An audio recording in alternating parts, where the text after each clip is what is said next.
twongeye turatomboye bana b'Imana kuba natwe Nyagasani duhamaganga kuri buri munsi kuri iki cyumweru kugira ngo atugirire neza. Ku izina ry'Imana Data na Mwana na Mutagatifu, amen. Amahoro bana b'Imana, nimuhumure, Yesu araduhamagaye ngo tubane nawe, tumuhitemo kuri iki cyumweru cya gatandatu gisanzwe umwaka A, tariki 12 Gashyantare 2023.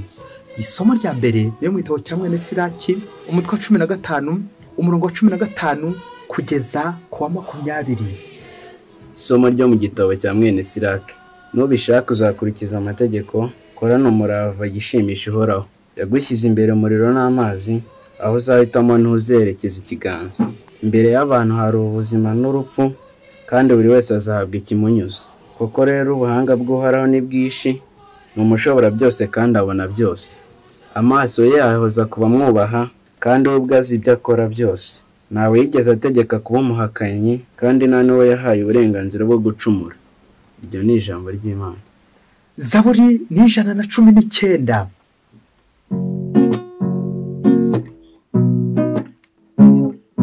Hahirwa badakemwa mu mibereho yabo, bagakurikiza ijambo ry'Imana. Hahirwa badakemwa mu mibereho yabo, bagakurikiza ijambo ry'Imana. Hahirwa badakemwa mu mibereho yabo, bagakurikiza amategeko y'Uhoraho. Hahirwa bumvira ibyemezo bye, bakamushakashaka babikuye ku mutima. Ni wowe witangarije amabwiriza, kugira ngo bayakurikize ubutayahoga. Icyampa ngo inzira zanjye zihame, kugira ngo nkurikize ugushaka kwawe. Ugirira ubuntu umugaragu wawe nzabeho, maze nzakurikiza ijambo ryawe. Humura amaso yanjye nzirebere ibyiza by'amategeko yawe. Uhoraho, unyigisha inzira y'ugushaka kwawe, kugira ngo nyikomeze kugera mu ndunduro. Umugenge kugira ngo ngomeze amategeko yawe, maze nyakurikize n'umutima wanjye wose. Hahirwa badakemwa mu mibereho yabo, bagakurikiza ijambo ry'Imana. Isomo rya kabiri ni ryo mu ya mbere Pawulo Mutagatifu yandikiye Abanyakorinti, umutwe wa 2 umurongo wa 6 kugeza kwa 10. Isomo ryo mu ibaruwa ya mbere Mutagatifu Pawulo intumwa yandikiye Abanyakorinti. Bavandimwe, abamaze gukomera mu kwemera turababwira iby'ubuhanga, ariko atari ubuhanga bw'iyi si cyangwa bukomoka ku bagenga b'iyi si, kuko bariho batariho. Ubuhanga bw'Imana tubagezaho ni ibanga Imana yari yarazigamiye kuva kera kose kuduhesha ikuzo. Nta n'umwe wo mu bagenga b'iyi si wigeze aritahura, kuko iyo baza kuritahura baba barabambye umwami wuje ikuzo. Ariko bihuje n'uko byanditswe, wikijisho ritabonye, icyo gutwi kutumvise, kandi ntikizamuke mu mutima wa muntu, nicyo Imana yateguriye abayikunda. Nitwebwe rero Imana yabiseruriye ku bwa Roho wayo, kandi Roho wo acengera byose kugera no ku mayobera y'Imana. Iryo ni ijambo ry'Imana. Amategeko y'Uhoraho anezereza umutima, akamurikira umuntu. Nyagasani Yesu nabane namwe. Amagambo mu Ivanjili ntagatifu uko yanditswe na Matayo, umutwe wa 5 umurongo wa 20 kugeza kwa 22, uwa 24 kugeza kwa 37. Muri icyo gihe abigishwa bari bateraniye iruhande rwa Yesu ku musozi, maze arababwira ati: reka kandi mbabwire, niba ubutungane bwanyu budasumba ubw'abigisha amategeko n'abafarisayi, ntabwo muzinjira mu ngoma y'ijuru. Mwumvise ko abakurambere babwiwe ngo ntuzice, kandi nihagira uwica azabibarizwa mu rubanza. Njyewe mbabwiye ko umuntu wese urakariye uwo bavindimwe azabibarizwa mu rukiko. Mwumvise ko byavuzwe ngo ntuzasambane. Njyewe mbabwiye ko ureba umugore akamwifuza, mu mutima we aba yamusambanyije. Mwumvise kandi ko abakurambere babwiwe ngo ntuzarahire ibinyoma, ahubwo uzahigura Nyagasani ibyo wamusezeranyije mu ndahiro. Njyewe mbabwiye kutarahira na gato. Mujye muvuga muti yego niba ari yego, cyangwa oya niba ari oya. Ibigeretsweho bindi biba biturutse kuri Sekibi. Iyo ni ivanjiri ntagatifu. Bakristo bavandimwe, Yezu Kristo akuzwe. Ahangaha tugeze ni kuri buri munsi. Ndakwifuriza nanjye mbyiyifuriza ko twaza kubona Kristo ahangaha akaba ariwe duhitamo, bityo tukamwereka abandi kandi ibyo tukabikora buri munsi. Ahangaha tugeze muri studio Humura, ari itunganya gahunda za buri munsi. Bariya n'abaseminari ba Mutagatifu Aloyizi muri diocese ya Cyangugu badufashije guhimbaza ijambo ry'Imana ry'uyu munsi. Iseminari yacu nka pepiniyeri, ingemwe turi kuvomerera ndetse no kuhira kugira ngo koko bazavemo abapadiri b'ejo hazaza. Iryo ni ryo sengesho ryacu dusaba Imana, kugira ngo Nyagasani yitorere abazamukorera ashaka.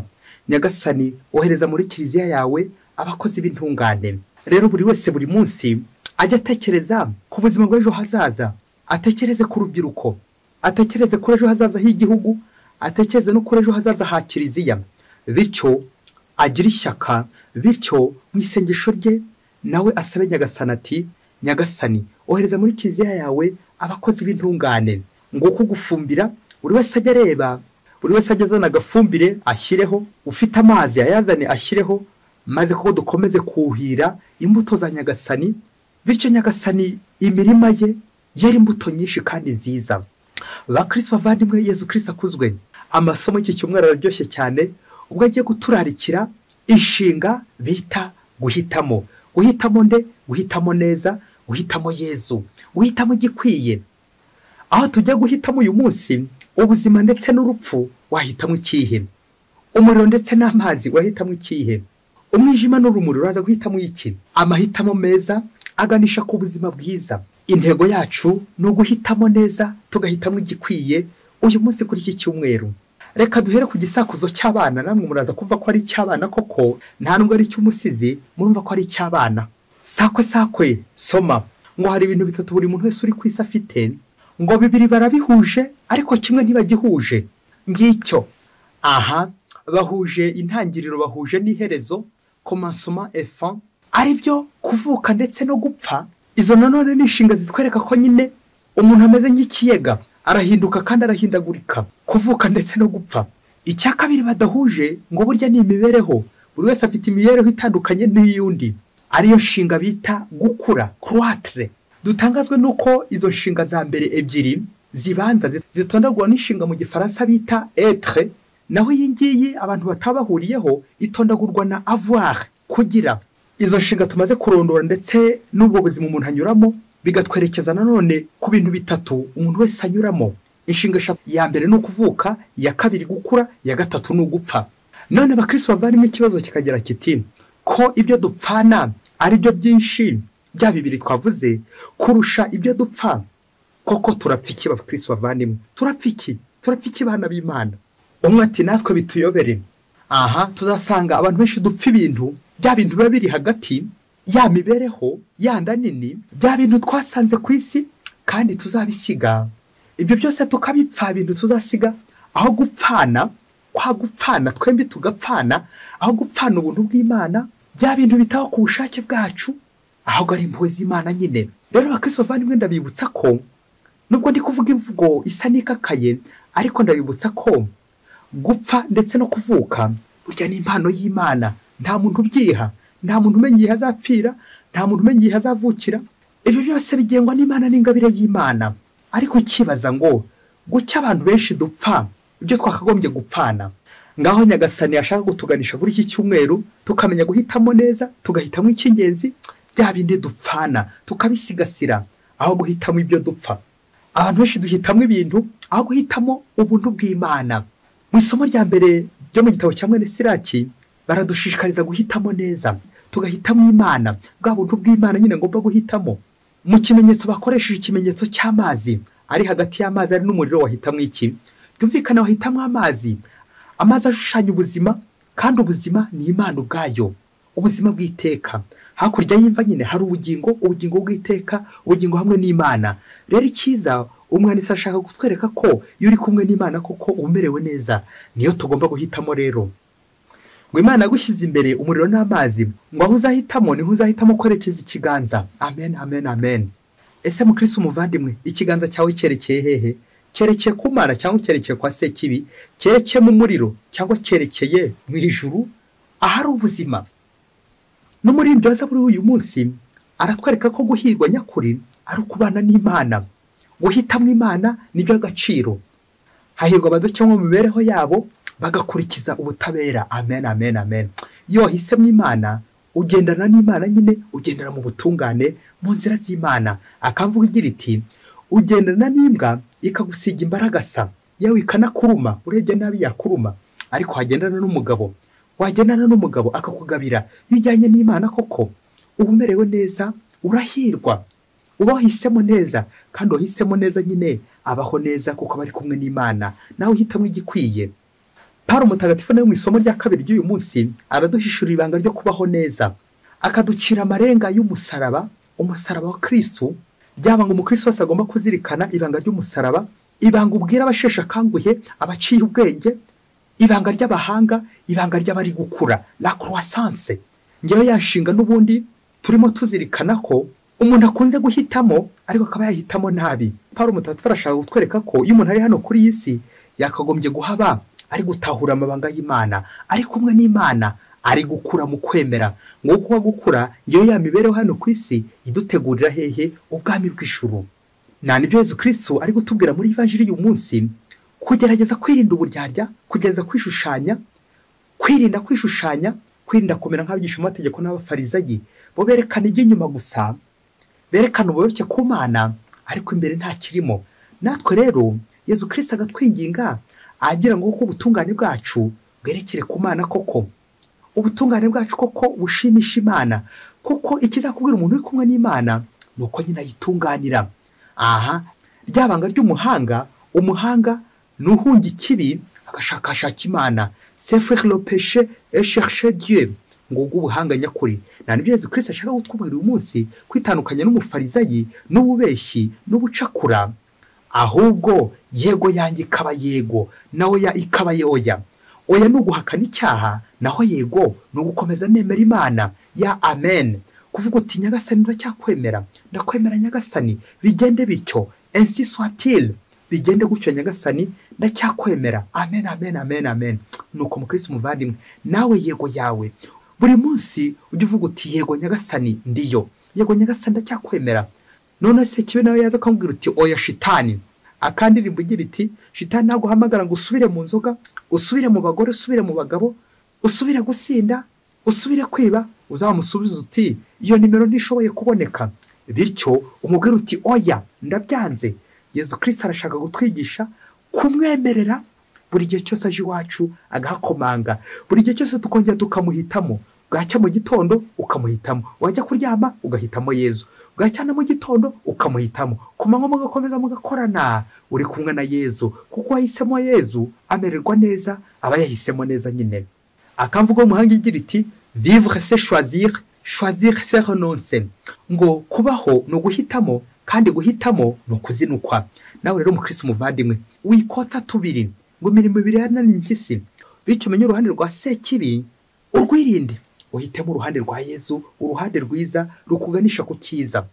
Rero bakristo bavandimwe, tukazirikana ko nyine ushobora guhitamo aho waryama, ushobora guhitamo aho waba, ariko biragoye ko wahitamo aho wavukira, biragoye ko wazahitamo aho uzapfira. Ibyo ntabwo ari twe tubigena, ni Nyagasani. Twebwe ibyacu hano ku isi ni ukwitegura ubuzima bw'ejo hazaza, ariko ntabwo ari twe tubugena n'ubundi.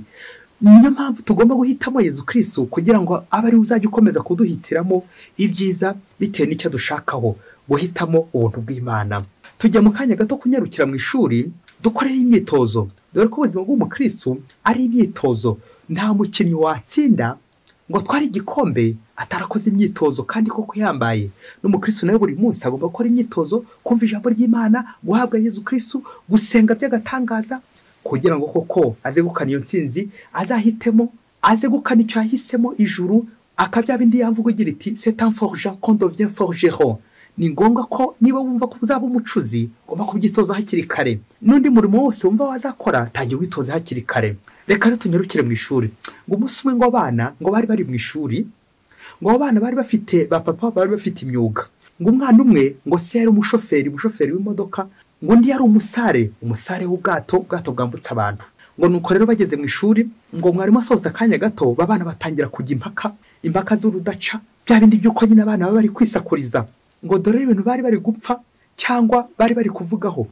Ngo nuko umwana umwe araterura avuga ati ngo sha wakongera kunsubiza mu nda ya mama uzi ukuntu byagenda, nahitamo nkazavukira kwa perezida wa repubulika w'igihugu cyangwa kwa minisitiri cyangwa n'undi muntu wese ukomeye cyane. Mugenzi amubaza impamvu yavukira aho hantu, nuko aramubwira ati sha nazajya nirira amafiriti, nkarya inyama, nkanywa za fanta uko mbyifuza, ibintu byose nkabibona, nkambara neza, ndamutse mvukiye kwa perezida. Icyamama yibo nkazongera kuvuka, nazavukira aho hantu nyine hakomeye. Nuko ngo mugenzi ngo aramusubiza ati none se urashaka kuzabaho ufunzwe, ntabwo isanzura ufite, ntabwo inyenye ufite? Être libre c'est choisir le bien. Kwigenga nyine bishatse kuvuga gutabikigenga ahubwo guhitamo icyiza. Uhitamo kuvukira kwa perezida, guhitamo kuvugira ku muntu ukomeye, ku mutegetsi ukomeye cyane, ngo kugira ngo uzabeho neza. Ai nyame. Nuko abana bakomeza bagenda baganira bajya impaka. Ngo ikindi kibazo barimo baganiraho ngo cyari ikibazo cy'uburyo impanuka iramutse ije uburyo bayirinda.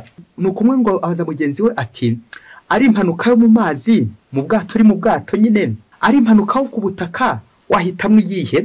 Ku butaka hamwe n'imodoka. Nuko muri uko kujya impaka umwana w'umusare wa undi watwaraga ubwato waravuga ati umva njye rero kubera ko nzi koga nahitamo impanuka yo mu mazi, impanuka yo mu bwato, impanuka yo mu hegeri, kubera ko nyine iramutse ije nakoga nkoga ndetse namutse naniwe no koga papa nahita mutabaza kubera ko nyine azi kugashya, ni umusare yahita aza kuntabara vuba na bwangu.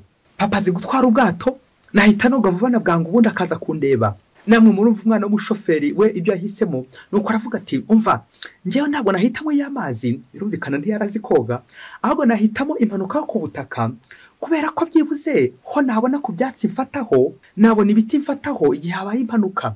Kandi koko papa azi gutwara imodoka cyane, burya ntabwo yakora n'impanuka. Ako kanya nahita ntabaza dore ko papa azi gutwara imodoka. Bakristo bavandimwe, Yezu Kristo akuzwe.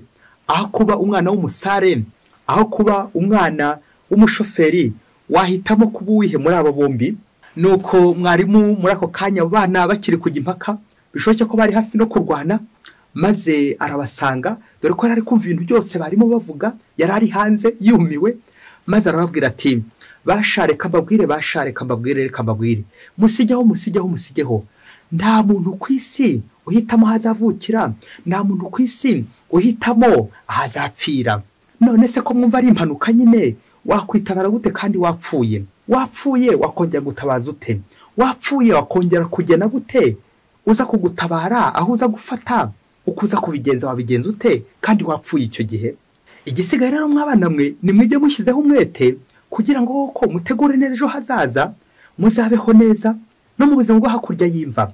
Nuko babana muri ako kanya bumvise ko nta muntu uhitamo hazavukira ndetse n'aho azapfira, baratuza, baratangira noneho bariga bashyizeho umwete kugira ngo ko bategure ejo hazaza. Amen. Nuko rero natwe abakristo bavandimwe, nuko akenshi duherera mu kurangarira ibitatureba, ibyo tutashobora kugira icyo tukoraho. Navugaga kuvuka ndetse no gupfa, car ce sont des mystères, niyobera nyine ntacyo twabikoraho.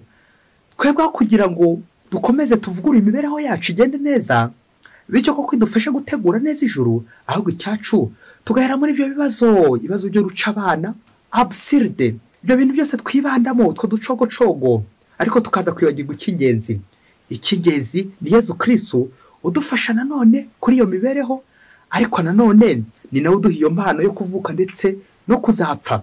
Tukaba twakwibagirwa abenshi tugahera muri ibyo, tukaba twakwibagirwa icy'ingenzi ko turi hano muri ubu buzima turi gushakisha imibereho, ubu buzima bwo kwiga nyiga buri munsi nkagira ubundi bumenyi, navugaga ubumenyi ku Mana bumfasha gukura mu kwemera.